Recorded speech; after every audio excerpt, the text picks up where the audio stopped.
In this section, we're going to go over how to build a base mesh from scratch, a rough base mesh, and then later on you can again bring into ZBrush and Sculpt and retopologize it to a more advanced level.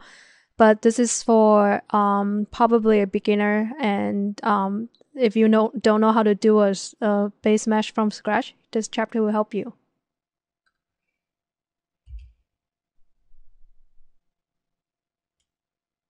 The first thing I do is topology planning. First of all, I think it's important to know what you're modeling, the subject that you're modeling. And in here, I go in Photoshop and start laying out the topology, very basic, very simple, so I can get familiar with the shape. When you go to Max and start modeling, you remember, okay, this edge will fall on her shoulder, and this will go on to the middle of her waist, and it will help you a lot, especially when you first started go about topology and how it follows the form of the body. So here I use a box and I divide it in half and delete the faces that's in the middle and made a symmetry modifier on top. So I only model the right side of the body and then let the symmetry modifier model the left. And I cut the boxes into half and then also from the front and the side. And again, stay big and overall form. Again, we're not doing anything detail right here, but just think of it as you making a box model from a cardboard boxes. So just cut as little as you can and then refine it and then add more. So then, and then stop when you think you got whatever you planned in the beginning. So now I'm drawing to the legs and trying to get myself familiar with the shape. And here I remove the edge in the middle and extrude that face out to form her leg. Again, I wouldn't model the knee or anything detail right now because the biggest form is the entire leg. So you cut in the knee after you get the leg right. Not perfect, but decent approximation. Now once you put the leg in, you can see the overall proportion a little bit better, and now you can go in and refine the shape. And here I found that it's a little bit too long to pull the verts in Max, so I export the OBJ into ZBrush. And it is more organic when you can just kind of move everything with a brush, a sculpting brush. So when I model in ZBrush, I turn the model a lot, like upside down, inside out, left and right, just to see anything that is not pleasing to the eye. You just kind of fix it. And here I import it back as OBJ, put a morpher on top, and see it's shifting because I have center pivots in the OBJ importer. So I turn that off and now import it again and toggle it on and off to see the changes. And continue to refine the topology because I don't have enough to tweak anymore.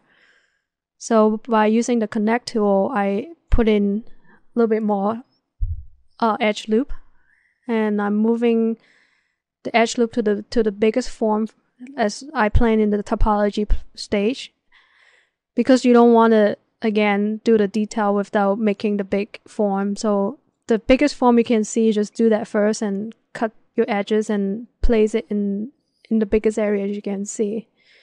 Again, same thing with the calves and the knee.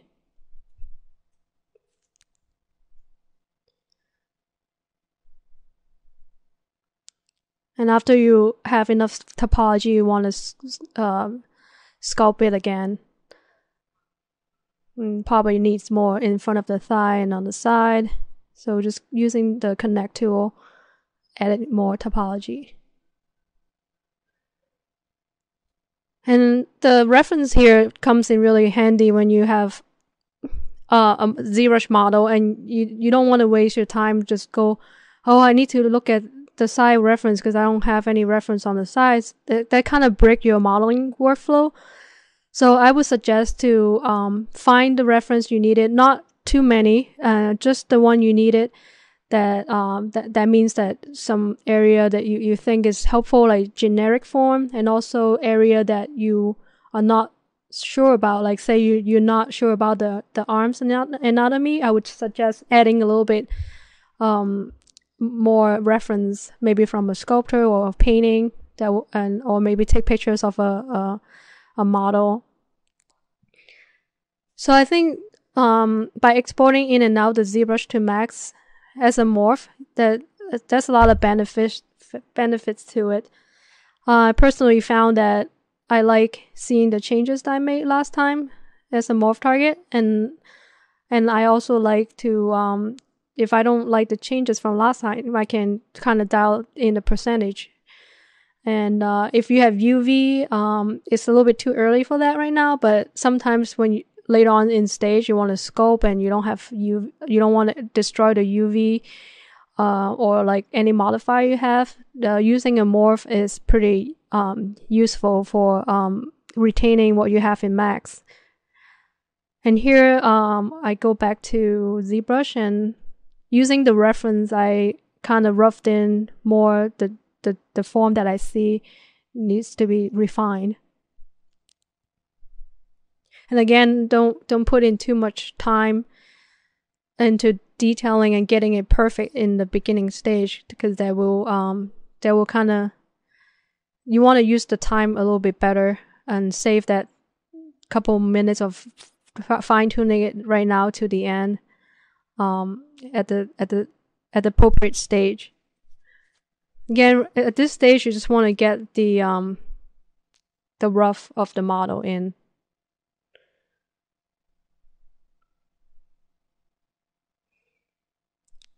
By all means, the detail means like the muscle, like the kneecap, the muscle, the bones, and all that's a detail. But the general form, you want to try to get as close as possible.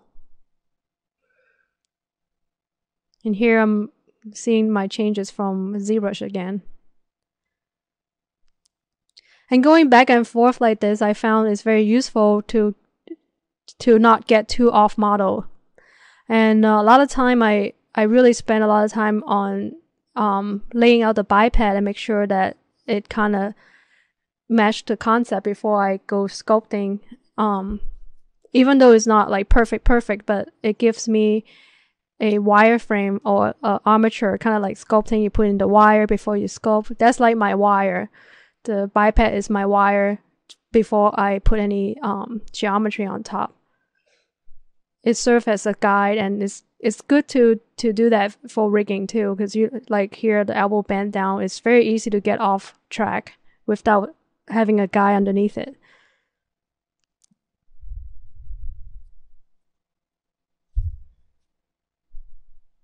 So I'm dividing the mesh a little bit more for later on to bring in ZBrush to sculpt again. And now with the Z-sphere, it could probably do a lot of this in ZBrush, but I just found myself more aware of what I want to put the edge loop for later stage by just familiar with my model at this stage, and using a lot of the Polyboost, which is all built in 2010 right now. But this is 2009, and but 2010 has Polyboost built in, so I think that's the most powerful poly tools out there, and I really enjoy using it for topology work,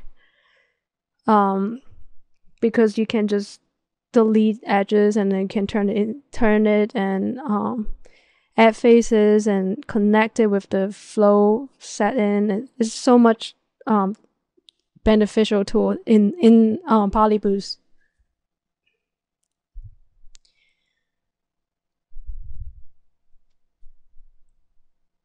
And I'm just going back and forth, like sculpting in ZBrush, going back to Max, work on the topology a little bit, and go back to ZBrush and sculpt some more.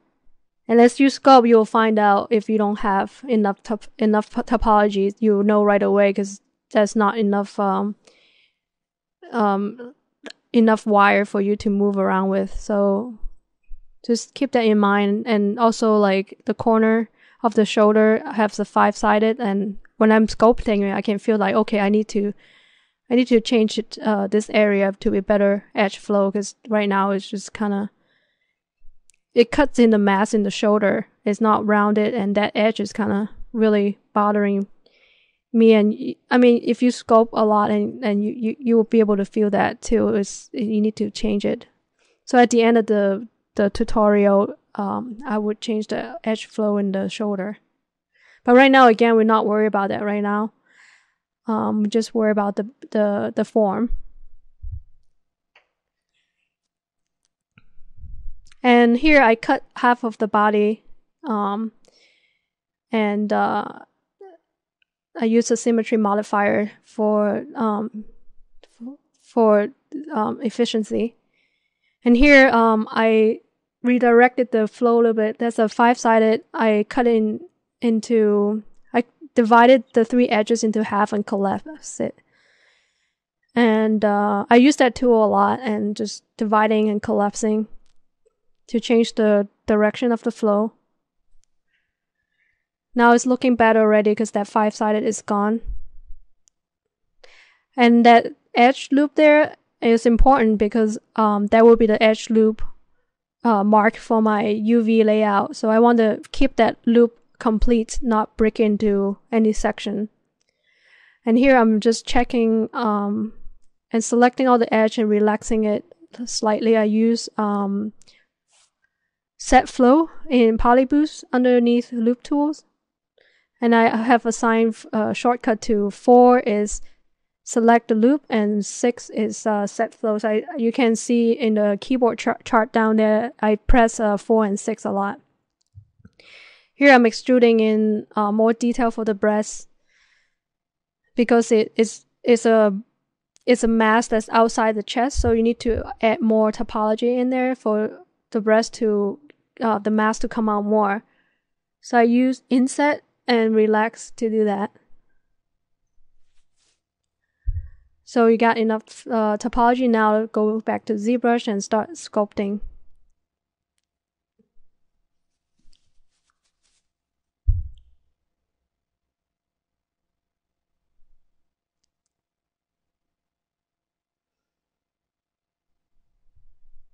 And again, I wouldn't make any detail, like I wouldn't add the nipple right now or anything like that. It's too early for that, and there's plenty of time at the end to do that if you need to do that.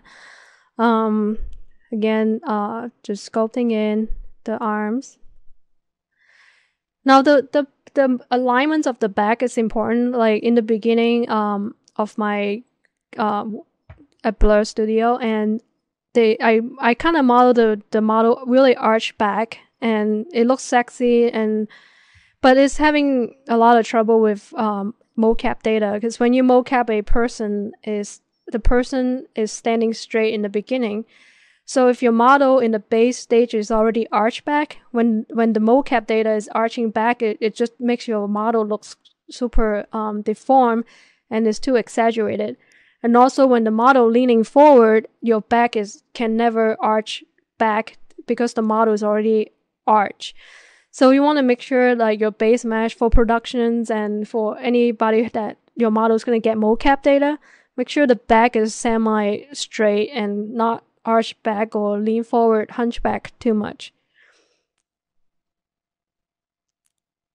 And you can use a rig and a pose later on to arch her in the back, but for production purposes, you would want to keep that straight. Now I'm bringing the model back to max and seeing the morphing it back and forth. And here I found that 100% is a little bit too much because she's wearing a bra, so her breast is pressed together. So I choose a neutral form, which is like around 70-80% of the morph.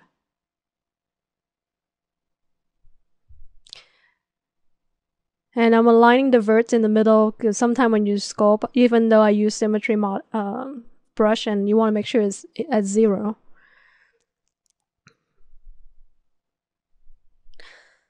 And I'm just using the 4 and 6 set flow technique again. 4 is select loop and 6 is set flow. And here I'm using the 4 polys on top to extruding the neck. Actually, I use 6. The decision of using 4 and 6 is it is where you want the 5-sided, because there will be a 5-sided in the corner when you extrude in. So you want to make sure you don't extrude select too many faces or too little. I think in this case the shoulder is a little bit too wide right now, the polygon. I believe I'm gonna divide it a little bit more, because the 5-sided is stretching quite a bit. There you go. Yeah, it was too much stretching for the 5-sided. I would think of the 5-sided as the fishnet. Like if you have a fishnet and you have a 5-sided in the middle, and all the string on the side is pulling, the tension is pulling based on that vert spreading out. So you want to make sure that all the edges are not cutting into your form. If there's a 5-sided, make sure there's enough edging on the side to make it even and hold weight. So you see that 5-sided is actually cutting into 5 planes, which is the neck plane, the shoulder plane, and the back plane. So you want to make sure there's enough topology around it. And I usually put the 5-sided in non-deformable area, like a bone or under the armpit, or some just hide it somewhere that it's not going to get in the way or of sculpting or deforming.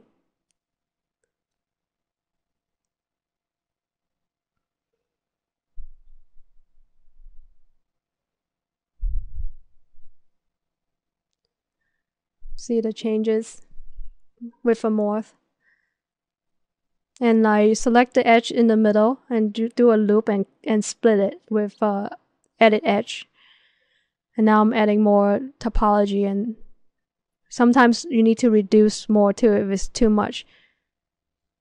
The not a rule, but like my guideline is if you change the topology, like remove it and the form is still there, then that means you have too much. But if you don't have enough edging for sculpting or deforming, that's too little. So you kind of have to find a medium ground for that. And I would recommend having square ratio on all edges, not a rectangle. See, the upper arm is too rectangular. Now I'm dividing it into more square. It's better for deformation, and also it's better for sculpting and UV as well. So next I'm changing some edge flow, like redirecting edge flow. Like I cut the 5-sided there and added a little bit more for in the middle for deformation, and also the neck collarbone, because I want to have a collarbone that connect to the shoulder. And remember earlier I have that edge loop that's completed, and I want to keep that.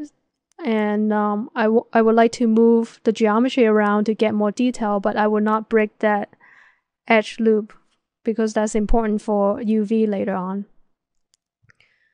So most of the tool I use here is selecting two edge, connecting, deleting an edge, and cutting it and redirecting it. So again, there's a lot of poly tools out there, and you just have to keep trying. The idea is the same. It's just the redirecting the flow, edge flow based on your anatomy, muscle anatomy, and also retaining the edge loop for UV and deformation purpose. But there is a lot of tool there, and you just have to try them and see which one you like best.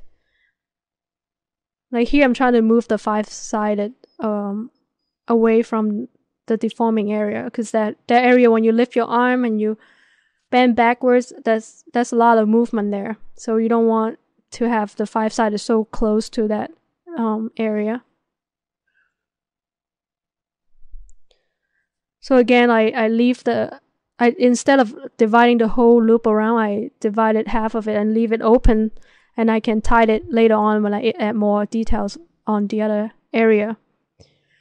So I wouldn't get too uptight about just tying it all together in the beginning, because you still figure out where you want the topology to go. It is exactly like solving a puzzle is a puzzle to solve. And every time you add a loop, and there will be another loose end to tie. But again, the idea is to make it work for deformation, not just make it pretty, and it has to serve a purpose. So here I'm working the area again. I'm not happy with it still. And again, you don't want to cut so much that you can't work on it anymore. You just want to cut enough for sculpting, and at the end, after you sculpt it, you kind of have to retopologize a little bit more in certain area, like the arm. There's no muscle right now, so there's no landmark for you to follow.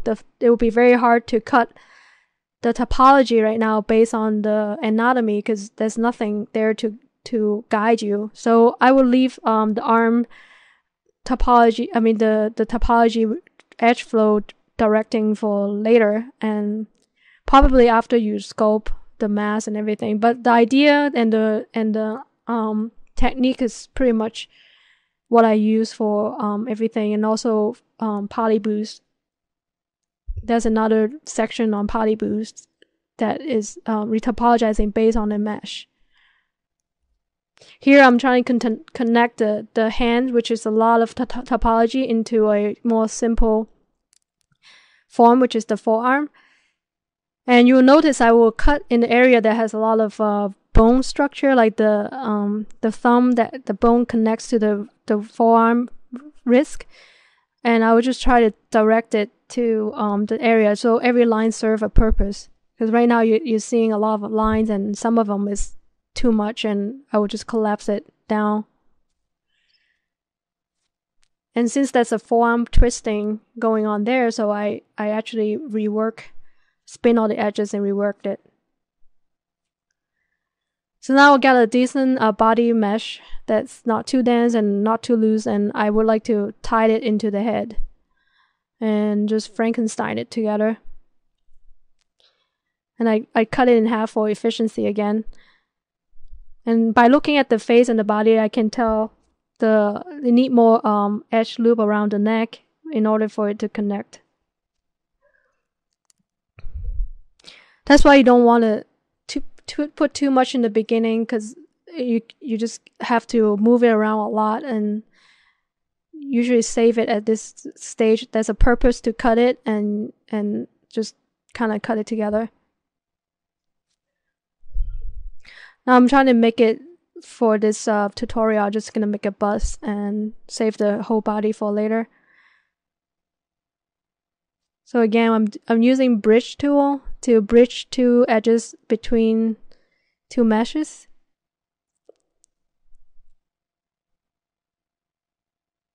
And just dividing where it's needed to connect. And you just have to move the edges around a lot just to make sure that you are adding edges in the right place, and it is like solving a puzzle constantly. You can get frustrated in the beginning. I remember in the beginning, before I get any workflow for redirecting the edge, and it's kind of like, you just have to figure out what order you want them to be and learn the tool to do it. Otherwise, it would just be so impossible to like figure it out on the fly when you're modeling. So I would just kind of try to model a small part or do a little section and just like, okay, I want this edge to move this direction and curve it this way. Can I make it from a box, and then I wanted to make it into like from this end to the other end. So you kind of make a little exercise for yourself and for your brain to work with. And when you come to a model like this, it will be a lot of form and shape merged together. You'll get overwhelmed and it will be too much. So just make yourself little games. I wish there's like a little topology games out there that somebody can make and say, hey, how do you make from this to that, and then with like how many steps. That would be really fun. But yeah, I would just keep trying and read about all the tools and try it out and see what it does. And here I'm trying to make the bottom open face to quads. I usually can select that whole edge around it and see how many edges I selected, and then cut half of it and connect the edges together from one end to the other, so I know how many going from top to bottom and how many go from left to right. Just kind of do a little math there. And here I'm moving a big mass, so I use FFD modifier to move things faster. Well, that's everything for the base mesh. Thank you.